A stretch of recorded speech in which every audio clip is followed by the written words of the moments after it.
정말 관심을 갖지 않으면요. 무심코 흘려보냈을 그런 사진입니다. 그런데요. 알고 봤더니 이 사진에는요. 가슴 찡한 사연과 그런 감동이 묻어 있었습니다. 홍순빈 아나운서. 네, 이 일은 지난 14일에 사당역 인근에서 있었던 일입니다. 네. 지난주 날씨가 굉장히 더웠잖아요. 네. 날씨가 34.9도까지 올라간 날이었는데 이때 갑자기 소나기가 쏟아집니다. 그래서 사람들이 이제 비를 피해 움직이고 있는데 네. 이 틈을 사이로 바로 이 노인이 손수레를 끌고 유유히 걸어갑니다. 그런데 손수레 위에는 보시는 것처럼 이렇게 폐지가 놓여 있었어요. 네. 근데 비가 오면 이 폐지의 무게가 무거워지겠죠. 네. 그래서 이 노인이 결국에는 이제 자포자기를 하면서 네. 이렇게 인도 턱에 앉아서 고개를 숙이고 있는 모습이 포착이 된 겁니다.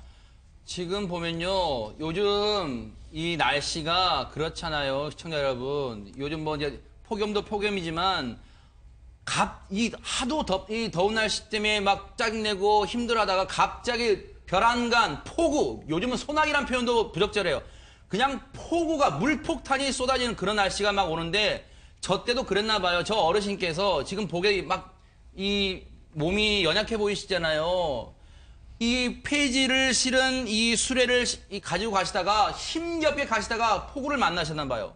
근데 어떻게 피할 방법이 없으시잖아요. 폐지는 다 젖고 몸도 젖고 다 젖고 마음도 젖고 기분도 젖고 다 젖어버렸어요. 그래서 저렇게 힘없이 풀썩 털썩 길가에 주저앉아 계셨는데 그걸 누가 찍었나 봐요. 홍순빈 아나운서. 그렇습니다. 한 분이 이 모습을 너무 안타까우셨는지 이 모습을 찍었습니다. 아하. 그리고 나서 인터넷 포털 사이트에 올리는데 네. 여기서 정말 많은 누리꾼들의 반응을 끌어모았습니다. 아. 정말 이렇게 노인이 갑작스러운 소나기에 어려움을 겪고 있는 모습을 보니까 너무 안타깝다며 그렇죠. 댓글이 2,200개가 넘게 세상에. 달렸다고 하네요. 그러니까요. 만약에 이제 그런 네티즌 분들은 그런 심정일 거 아니에요. 최명규 원장님, 저분이 누군지 알면 정말 도와주고 싶다. 아마 그런 뜻으로 글을 많이 올리셨나 봐요. 그러니까 저 장면 자체가 얼마나 안타까워요. 그러니까요. 딱 보다가 보면은 우리가 저게 대한민국의 현실일지도 모르겠다라고 완전히 공감을 네. 하게 되는 거거든요. 네. 그렇기 때문에 이게 널리 퍼져가다가 보니까 확률상 저분을 개인적으로 아는 분이 이제 걸려들게 된 거예요. 네. 이제. 그러니까요. 근데 이제 손 변호사님. 네.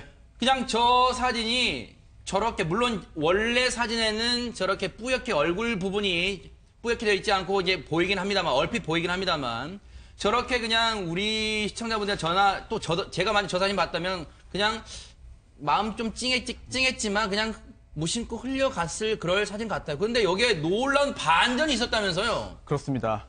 정말 놀라운 일인데요. 네. 사진 한 장이 참 힘이 크다는 것을 확인할 수 있는 일이었습니다. 아하, 네. 지금 저 분이 알고 보니까 그 치매 증상이 있었습니다. 아이고 세상에. 네, 그리고 가족들이 애타게 찾는 상황이었습니다. 세상에. 그리고 그동안도 여러 차례 이제 폐지를 주겠다라고 해서 밖으로 이제 돌아다니셨기 때문에 네. 가족들이 마음고생을 하던 상황이었는데요. 네. 그날도 도대체 어디 가셨을까 찾는 그렇죠. 중이었다고 합니다. 네. 그런데 어떤 한 여성이 네. 포털 사이트에서 이 사진을 보고 네. 친구한테 연락을 한 거죠. 네. 이거 친구야 너의 그 아버지 같다. 빨리 아하, 확인해봐라. 세상에. 왜냐면 그 친구도 자신의 친구의 그 아버지가 현재 어떠한 상태인지를 알고 있었기 때문에 그러네요, 네. 발견을 해가지고 연락을 한 건데요. 네. 깜짝 놀란 딸이 이제 경찰서에 연락을 합니다. 아이고. 그래서 그 관악경찰서에 전화를 했고요. 네. 사진 신문 기사에 나온 그 사진 속의 아버지가 우리 아버지인데 아하. 치매 때문에 실종된 상태다라고 네. 했고요. 경찰이 또 이제 발빠르게 움직였습니다. 네. 그래서 해당 신문 기자에게 연락을 해서 네. 이게 그 사진 찍은 위치가 어디인지 확인을 했고요. 아하. 그 위치가 이제 사당역 있는 그 5번 출구 근처에서 촬영했다라고 네. 하는 답을 듣고 그 인근을 이제 찾기 시작해가지고요. 아. 결국은 이 노인분을 안전하게 이제 네. 가족들에게 인계하게 됐는데요. 아이고. 결국 사진 한 장이 여러 단계를 거쳐서 실종된 상태의 그 치매에 걸린 그 아버지를 네. 가족의 품으로 돌아오게 하기 때문에 네. 이거 역시 뭐 작은 기적이라고 할 수 있겠죠. 근데요, 1차적으로 홍순빈 아나운서. 네. 그 폐지 줍는 어르신의 따님에게 저 포털에 지금 회자가 되고 있는 사진을 보고 야, 너희 아버지인 것 같아라고 말해준 친구가 일단 대단하네요. 그 눈썰미가. 정말 그 남의 가족의 일이지만 네. 자신의 가족의 일처럼 여기고. 어떻게 알아봤을까요? 그 아버님인지. 얼마나 그 마음이 하루 종일 신경이 쓰였으면 친구지만 네. 그 사진을 봤을 때 딱 그 친구의 아버지가 떠올랐겠어요. 세상에요. 그 모습을 보고 이제 친구가 알려줬는데 이건 정말 친구에게 정말 큰 네. 칭찬을 해줘야 되는 일이 아닌가 싶습니다. 근데 그 앞서 잠깐 설명 나왔지만 가족들도 이 어르신이 아버지가, 즉 아버지가 네. 폐지를 줍고 계신다는 걸 알았다는 얘기했더니 그게 무슨 말이에요? 그렇죠. 사실 이 가족들도 폐지를 줍는 걸 알고 있었어요. 그래요? 이 아버지가 자영업을 하시다가 일을 네. 그만두시고 이제 가족들과 함께 살고 있었는데 네. 일을 하시다가 집에 계시다 보니까 아무래도 좀 몸이 안 좋아지셨나 봐요. 아유. 여러 가지 병에 이제 시달리고 네. 계셨는데 건강을 위해서 좀 운동 좀 하라고 했는데 아버지가 그렇지 않고 차라리 폐지를 주우러 다니겠다. 그러니까 그게 낫겠다 싶어서 네. 이제 그렇게 하시게 했다는 겁니다. 근데요. 이 어르신이요. 사진 속의 어르신이 아유, 저 모습 너무 지금도 마음이 아파. 이렇게 비를 다 맞으면서 그 폭우의 무게 때문에 더 이 등이 굽어지신 것 같아서 너무 마음이 아픈데요. 최명기 원장님, 근데 한 달 새 2번이나 실종되셨대요. 왜 그런 걸까요? 사실은 저 사진이 돌이켜놓고 보면 치매 증세였던 거예요. 아이고, 그래요? 예를 들면 일반적인 어떤 치매가 있지 않으셨으면은 네. 폭우가 내렸을 때 당연히 저걸 놓고 비를 피하셨어야 되는 거잖아요. 아유, 혹은 네. 어딘가에 가야 되는 거잖아요. 네. 치매로 인해서 문제 해결 능력이 떨어지다가 보니까 네. 갑자기 비가 내리는 순간 도저히 뭐를 더 어떻게 해야 될지 알 수가 없었던 거예요. 네. 이걸 폐지를 버려야 되는 건지 뭐 알 수가 없었던 그러니까요. 거죠. 그래서 어느 정도 치매가 진행되어 있는 상태이고요. 이분이 현재 상태는 길도 잊어먹으시고요. 네. 집 주소와 본인 주민등록번호도 완벽하게 기억하지 못하신대요. 아유. 그거를 보면은 사실은 요거 자체가 이제 일종의 증상이어서 네. 가족분들이 아마 지금부터 굉장히 어떤 대책을 강구하지 않으시면은 한 달 사이에 2번이었지만 네. 똑같은 일이 반복될 가능성이 매우 높다는 생각이 들어요. 근데요, 염 교수님. 네. 참, 이번에는 저 사진을 정말 폭우가 쏟아지는데도 길을 가시다가 정말 사진을 찍어주신 그분도 대단하고요. 또 그 사진이 인터넷에 막 이렇게 회자가 되고 있을 때 그 사진을 그냥 흘려보내지 않고 딱 봤을 때, 친구 아버님이다 했던 그 분도, 친구분도 대단하시고, 정말 이 주변 분들의 도움 덕분에 이 어르신을 빨리 찾을 수 있었던 것 같아요. 그러니까 뭐 사진 한 장과 네티즌들이 만들어준 기적이라고 그러네요. 평가할 수 있죠. 맞아요. 정말 대단한 기적인데 네.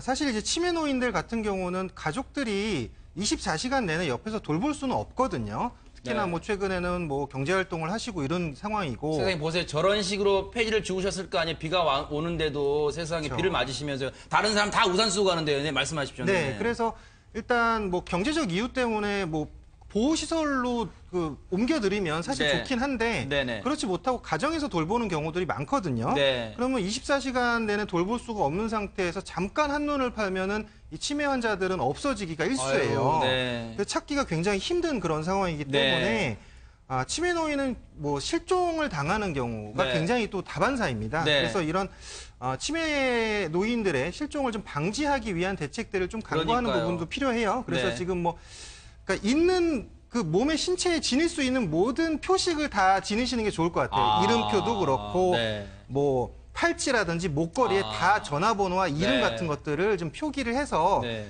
좀 지니고 다니실 수 있게. 왜냐하면 치매 환자이기 때문에 또 이런 것들을 또 잃어버리시는 경우도 그러니까. 있으니까 몸의 모든 표식들을 좀 갖출 수 있게 해주시는 게 가장 좋고요. 네. 뭐 저는 좀 추가적으로 말씀드리고 싶은 게 뭐 이제 몸 안에 마이크로 칩 같은 것도 있거든요. 아하, 이게 네. 뭐 사실 뭐 인권의 문제가 나올 수도 있지만 네. 오히려 저는 치매 실종이 됐을 때 오히려 또 가족들의 슬픔이 더 네. 크기 때문에 아하. 몸에 뭐 인식 장치 같은 것도 좀 네. 심어보는 방안도 좀 강구를 했으면 좋겠습니다. 그리고 네티즌 분들은 지금 아이들한테만 하고 있는, 적극적으로 하고 있는 지문 등록 제도도 한번 활용해보는 게 어떠냐 이런 의견도 주셨는데, 홍순빈 아나운서, 이렇게 그냥 이 가족 간의 따뜻한 해피엔딩으로 끝날 것 같던 이 얘기. 그런데 이 어르신 아버지를 찾았는데도 가족들의 걱정은 또 계속되고 있다는데 왜 그런 겁니까? 그렇죠. 사실 이분이 이번 한 번만 나간 게 아니라 그동안 뭐 두세 차례 나갔다고 네. 하는데 앞으로가 이제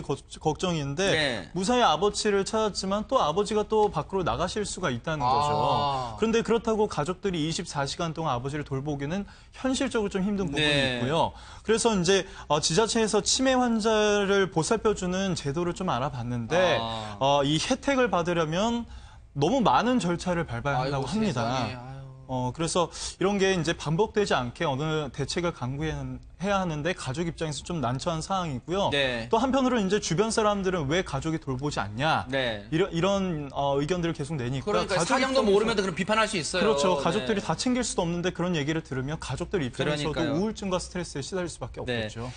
문재인 정부의 공약입니다. 치매 국가 책임제. 이게 빈말이 아니기를 바라겠습니다. 이제 국가가 나서서 이런 문제 꼭 해결해 주시길 뉴스파이터도 당부를 드리겠습니다.